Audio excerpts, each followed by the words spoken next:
Work. Work has a definition, and it is when a force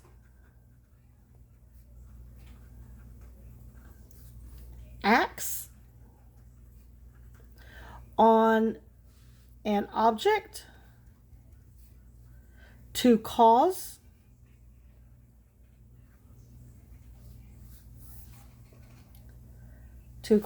a displacement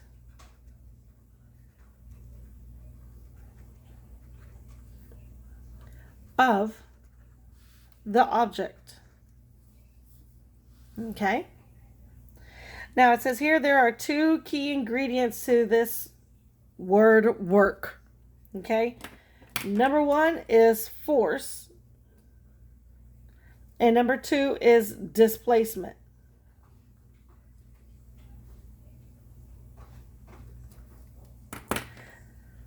Now, because of those two key ingredients, that brings up or that makes up our equation for work.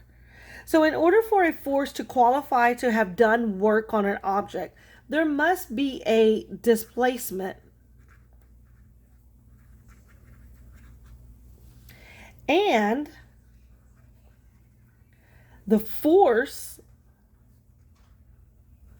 must cause the displacement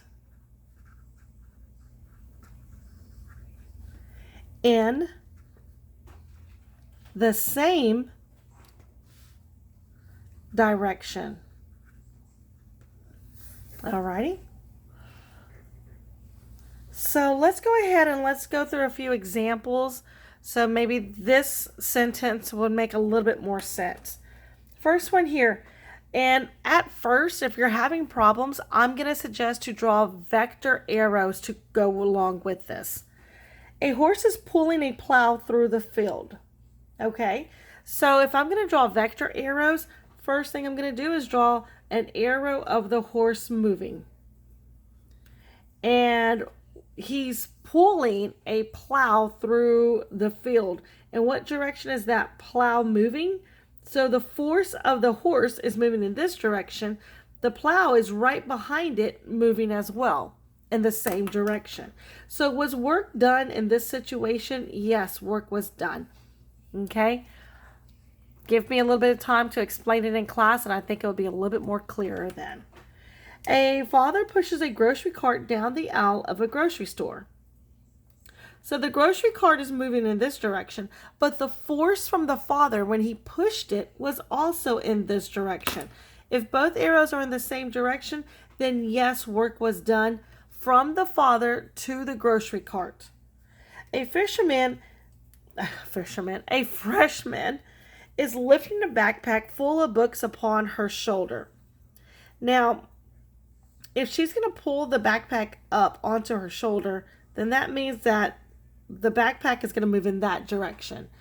Now, the force that she applied on that backpack moved up as well. So was work done? Yes, work was done. A teacher applies a force to a wall and becomes exhausted. Well, let me draw this over here. I've got a wall right here, and I've got a teacher that's pushing on the wall. Okay, so here's my wall. Here's my teacher.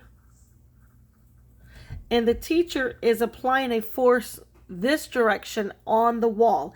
Is the wall moving? No, the wall did not move. So I'm going to put right here. The wall did not move. And since it did not move, then no work was done. The next one, a weightlifter is holding a barbell above his head. Okay, let's do that drawing. Here's a weightlifter. And he's holding a barbell above his head. So what direction is the force? The force is upward, so he can hold that barbell. Is the barbell moving? Not moving. That barbell is not, he's holding it. So here is a key word. I want to show you. The key word here is holding. So there are a few keywords. Holding is a keyword. Carrying is also another keyword. So when you see those keywords, that is probably more than likely no work is being done. Because he's holding it up, and yes, he is applying a force, but the object's not moving. Don't get me wrong. His arms are getting tired. His muscles are starting to burn and ache in his arms, but no work is done to the barbell. An Olympian launches a shot put. So if they're going to throw a shot put, the force is going to be in that direction, and the object moves in that direction also. So yes, work was done. Alrighty, let's keep going. Since both force and displacement are needed for the word work, then in the equation, they are also both used. The equation for work is a capital W, not lowercase, equals capital F times lowercase d. This can be put into the triangle if you like the triangle. If you don't, no problem. But I'm going to go ahead and put it in over here. All right. So cover up the equal part. Force and displacement are being multiplied, so they have to go down here at the bottom. And then there goes work. So W stands for work, capital, not lowercase. The F stands for force. D stands for distance or displacement. And we know distance is going to be in meters for the SI unit. Force is in a Newton, that we know. And work is going to be in, this is a new variable. We haven't talked about this one yet. A joule. Or a capital J. Okay, you used joules in chemistry class last year. Okay, that same SI unit that you use for chemistry is the same SI unit here. Okay, those chemical bonds were doing work, and so the SI unit was in joules. Let's go ahead and let's look at a couple of practice problems. How much work, question mark W, is done by holding a 20 Newton block, that's the force, at a constant level above the ground? At a constant level. The key word I see here is holding. And so some of you wanted to start doing the equation W equals F times D. But no, because they're holding it above the ground at a certain constant level and it's not moving, then the answer is going to be 0 joules. No equation or math was even used here. Okay? Because as they're sitting here or standing there, they're holding this block and the force is holding it up. But the movement, there is no movement. So there is no work being done. Again, I understand your muscles are getting tired. Your arm is starting to ache. You want to, everything in your arms is burning. But no work is done. How much work is done carrying a 12 Newton hammer, question mark W, here's the force, at a constant speed, okay, while holding it at a distance of 1.5 meters above the floor? Okay. The next question, a 20 kilogram suitcase, here's the mass, is raised to the distance of 3 meters above a platform by a conveyor belt. How much work is done? Question mark W. Okay. Practice problems. Now, we've got a little bit more, and I like the pictures here because maybe this will help us out a little bit. They give us an example over here. They're telling us that a force is being pushed in this direction, and the displacement or the distance, the direction that it's moving, the object is moving in that direction. Is there any degrees? There's actually 0 degrees. Those two lines are parallel to each other. work is done. Not only is work is done, but all of that energy that's put into this object, all of that force to cause it to move in that direction, it's all being utilized to do work onto that object. Now, I do want to say this, that we will lose some of the movement or some of the energy due to friction, whether it's from the ground or whether it's from air resistance. We live here on planet Earth and there's friction all around us, okay? So we're going to lose some of that to friction. But again, it's not lost, it is transferred, okay? It is transferred, like how you talked about it in chemistry class.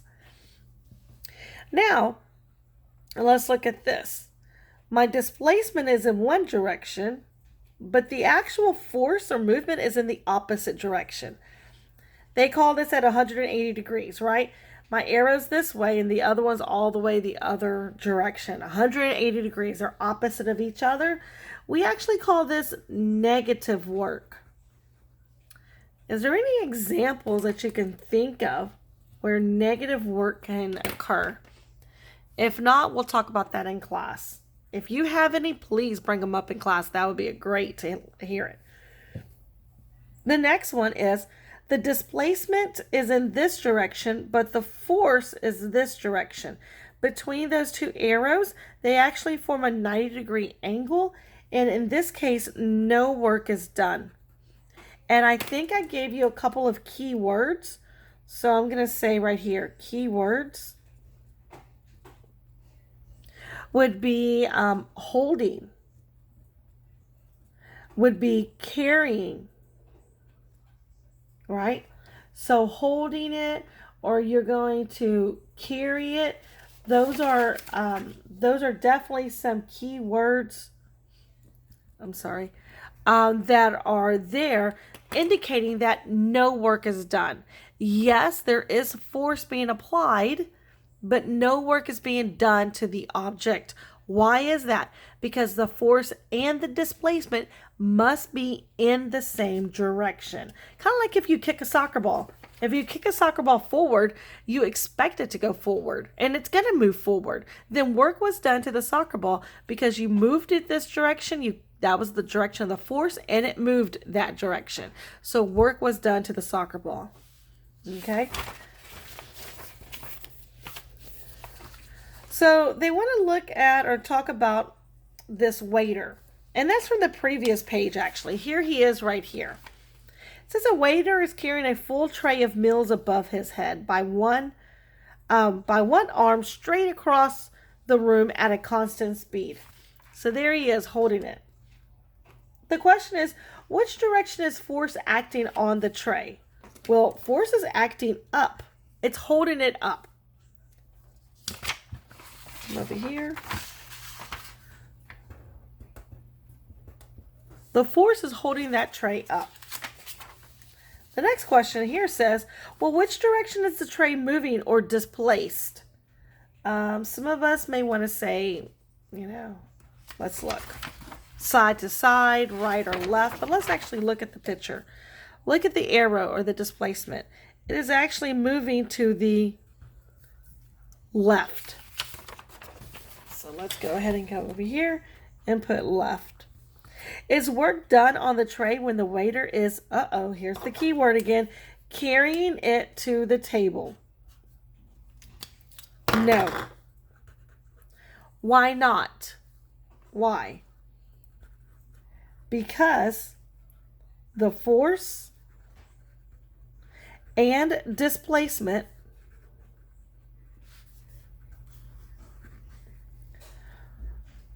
are at 90 degrees. Oops.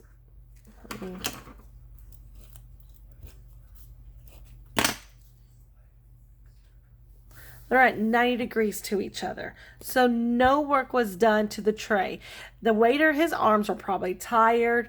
His muscles might be burning by the end of the night, but no work was done to the tray.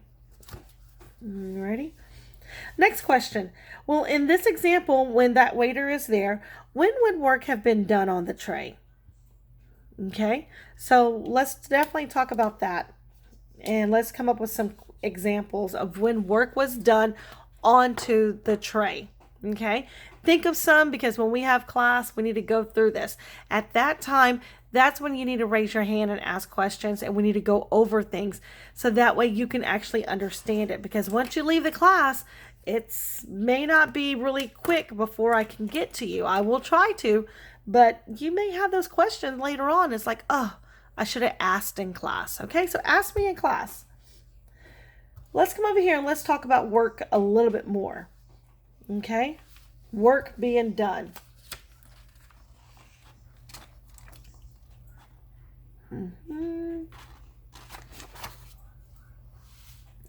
Now, when it comes to work being done, work is not always done nice and easy here. I think this may have to be part that we're going to have to do in class. I want to go over it, but I think we need to do this part in class. So I'm going to put right here in class. Alrighty, I'm going to say here in class. So that's going to have to be a class video when we go over that. Here's some practice problems we'll talk about in class. Let's get to the next topic. The next topic is power. So, power. Well, let's stop and think about the word power. Do you know that word? Oh, yeah, my cell phone has this much power left. Or that person is this powerful. Okay? So we've used that word power before, but let's use it in physics. The definition for power is the rate at which work is done.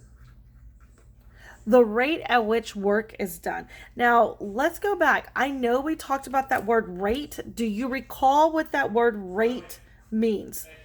The word rate means how fast. Okay? The word rate means how fast. Now, the SI unit for weight is a watt. How do I remember that? Oh, there's just so much out there, right? JJ Watt is very powerful. That's the SI unit. Okay? So how do I memorize it? JJ Watt is very powerful. And so that's how I memorize that power. SI unit is a watt. Now, let's look at the actual equation. The equation for power is a capital P, not lowercase, equals a capital W, which stands for work, divided by lowercase t, which stands for time. Now, this can also be put into the triangle. So let me go ahead and do that over here. When putting into the triangle, cover up the equal part. The work and the time are being divided, so work has to go on top. What's left over is a capital P for power, and there it is. So that's what it looks like into the triangle. Capital P stands for power. The SI unit we just said is a watt, but the shortcut abbreviation for a watt is a capital W. Oh my goodness, Miss Munson, we used a capital W over here for work, but this W is a symbol. This W is an SI unit. They're two different W's, okay? Now, capital W here stands for work, and the SI unit for work is a joule. We just said that on the previous pages. T stands for time, and the SI unit is a second. Alrighty.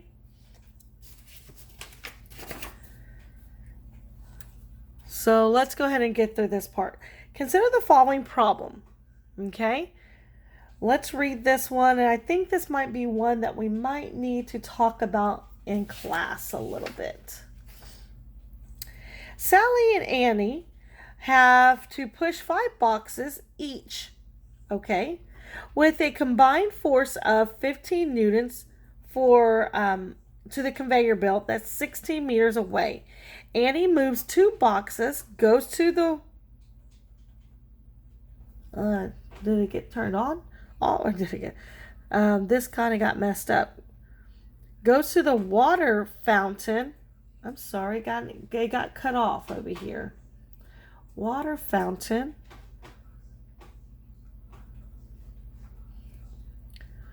Returns. This is what it should have said. Sorry. And moves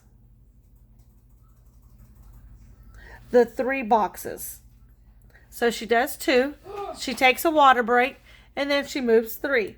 Now Sally, though, she moves all of her 5 boxes with 5 minutes without stopping for a drink. She doesn't take any kind of break. Okay? So in this case, how much work did Annie perform to the 5 boxes? Well, work equals force times distance. Okay? Well, I don't know why I put a 5.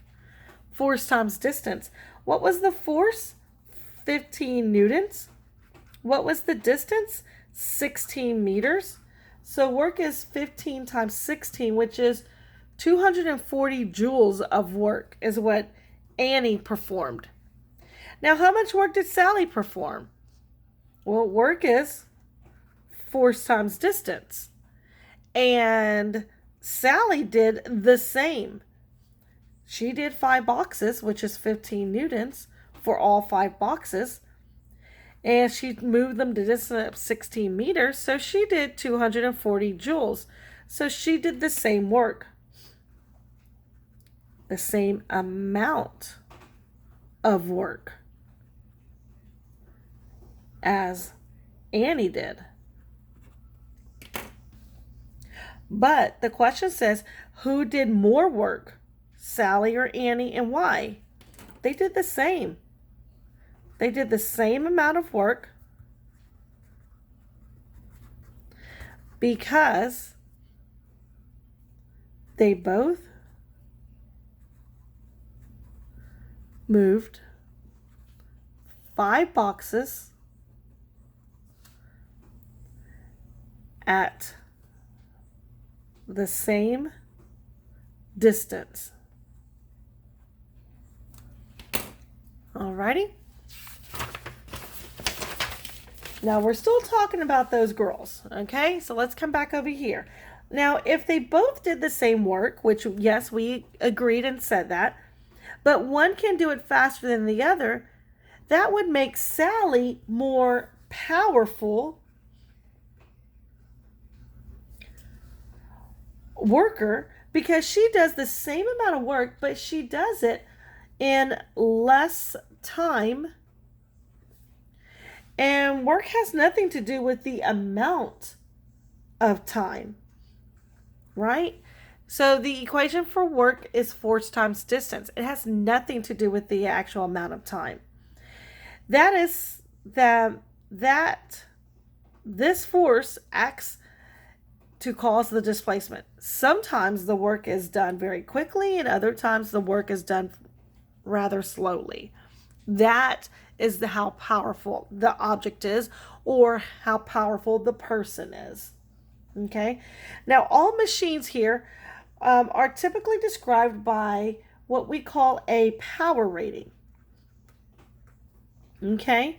So, whether we're talking about a hair dryer, a toaster, or a vacuum, they all have a power rating. The power rating indicates the rate. What does the word rate means? How fast, which objects at which that machine can do work upon the object. Thus, the power of the machine is the work/time ratio for that particular machine. Okay? Says here, though, suppose that a 40 horsepower engine could accelerate a car from 0 to 60 meters per second. 0 to 60 miles per hour in 16 seconds. And a 160 horsepower engine could accelerate the same car, though, from 0 miles per hour to 60 miles per hour, but in 4 seconds. Okay? Which car is more powerful? Well, the 160 horsepower. HP is the short abbreviation for horsepower. Why? Well, because it does the same work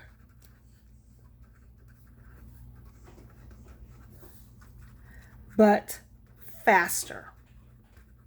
Okay? It does the same work but faster. We've got a few practice problems, so we definitely need to look at those when we get to class. And then we get to our next topic over here, energy. Okay? So for energy, we're going to talk about the different types of energy because power and energy are interrelated with each other or related. So the definition for energy is the ability to do work. If you have no energy, you can't do any work. And cause a motion to occur for that object, right? A displacement's going to occur. Now, types of energy, there are 7 types of energy. All of them can create force and motion. Often there are multiple types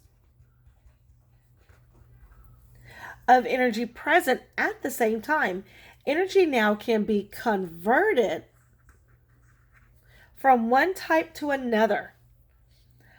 All 7 types of energies can be categorized into 2 groups. They're either going to be considered to be a kinetic or a potential energy. Now, the conservation of energy defines that energy is never created nor destroyed,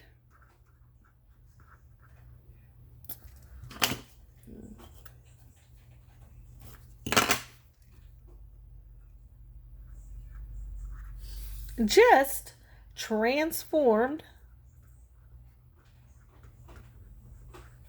into another form of energy.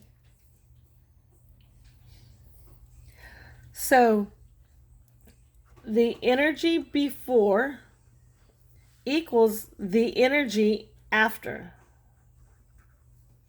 The conservation of energy means that energy is saved or retained, and that all of the energy before an energy transformation must equal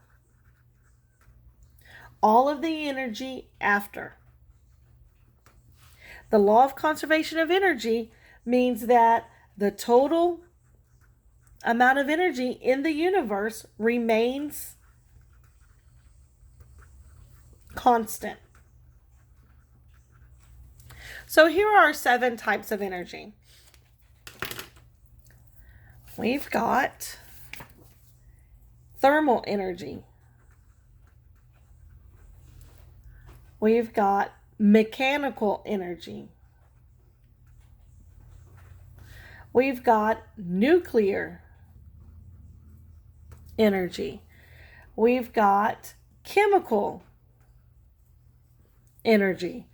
We've got electrical energy. We've got sound energy. And we have electromagnetic energy. Alrighty, so those are the 7 different types of energies. Now let's talk about those 7 types. And this energy little part here should be pretty familiar from middle school, actually. I know y'all talked about this in middle school. So let me go ahead and write down the 7 different types. I'm going to go with thermal. And my next one is going to be mechanical. My next one's going to be chemical, electrical, light, nuclear, and sound. So those are my 7 different types of energies. Again, they can either be potential or kinetic. Now let's go ahead and look at the first one, thermal.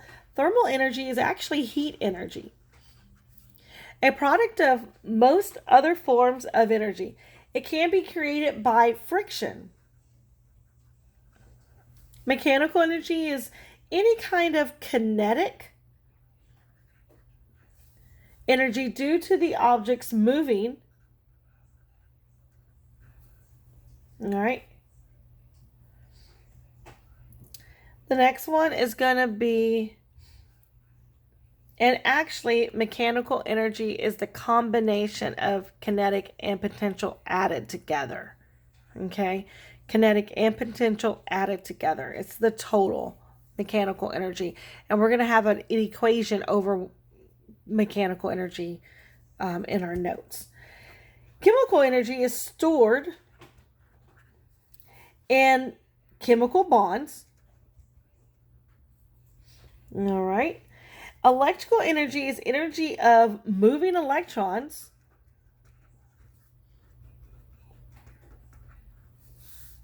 Light energy is actually electromagnetic.